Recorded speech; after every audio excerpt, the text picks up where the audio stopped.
OnePlus. Salut les amis, c'est Vito pour un nouvel épisode de la Postec. Et aujourd'hui, il est temps de vous faire mon avis après 3 mois sur le OnePlus X. Alors le OnePlus X, comme vous savez, ça a été un petit peu le smartphone phare de la fin d'année. Il a reçu beaucoup de prix de la part de sites, dont VitoStech, vous savez, c'est le smartphone de l'année selon moi. Et c'est pas pour rien, alors oui, il y a beaucoup de choses qui manquent, mais pour le prix, bah, il n'y a pas mieux.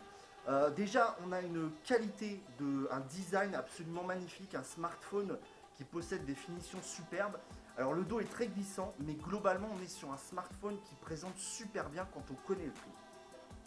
À l'intérieur, on a certes du hardware qui date de l'an passé, voire même il y a 2 ans, mais qui est toujours parfaitement fonctionnel.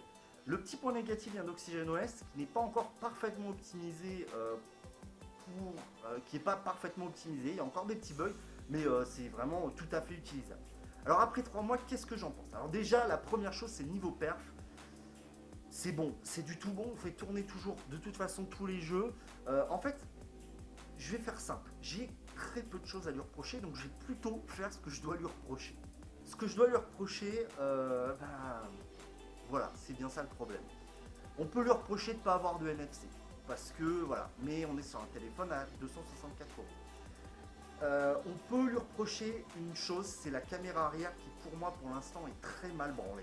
Clairement, la qualité est vraiment nulle. Voilà, c'est un des trucs là, j'ai pas compris. La caméra, c'est voilà.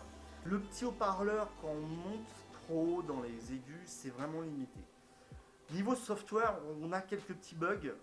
Quand on passe en mode avion, ça freeze, mais ça défreeze 2 secondes après. Qu'est-ce que je peux dire d'autre? L'implémentation dans OxygenOS de la carte microSD est pas parfait. C'est-à-dire que par exemple, on ne peut pas enregistrer directement les photos sur la carte microSD. C'est pas un drame, mais c'est dommage. L'écran est dingue. Le AMOLED, voilà, le AMOLED, c'est juste magnifique. Globalement, c'est du très bon smartphone. Pour 269 euros, honnêtement et sincèrement, je ne fais pas de pub à OnePlus, mais c'est un des meilleurs smartphones que vous pouvez trouver. On a déjà CyanogenMod 13 qui est en développement dessus, qui est presque fonctionnel entièrement. Donc on a déjà les développeurs qui sont mis dessus. Il y a des trucs qui manquent, c'est vrai. Pour un smartphone de 2015-2016, il y a beaucoup de choses qui manquent, je trouve. Comme par exemple un port USB Type C. Voilà, bon, il n'y avait pas la place, soi-disant, de le mettre. Un scanner d'empreinte aussi. Je trouve ça dommage de ne pas en avoir mis. Le NFC aussi, encore une fois.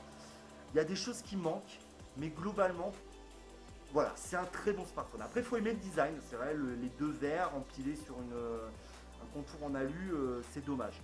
Pour être tout à fait objectif, c'est vraiment du très bon matériel. Si vous cherchez un smartphone, finalement, si vous n'êtes pas à courir derrière le dernier processeur, courir derrière le téléphone le plus puissant, vous avez besoin d'un téléphone pour tous les jours qui va tenir en batterie. Parce que faut être honnête, je passe la journée, je débranche mon téléphone le matin à 7h, il est à 100%.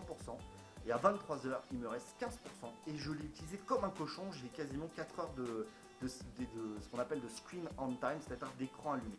Finalement, si vous n'êtes pas un énorme fondu de smartphone ultra spéqué avec tout ce qui va bien, allez-y, ah, voilà, achetez-le.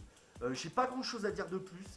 Après 3 mois, mon expérience n'est que positive. Il manque des petits trucs, oui, le scanner d'empreinte, etc. Mais c'est un excellent smartphone. C'est tout pour cette vidéo. Puis je vous donne rendez-vous très bientôt pour une nouvelle vidéo de la Postec. Si vous avez aimé, partagez,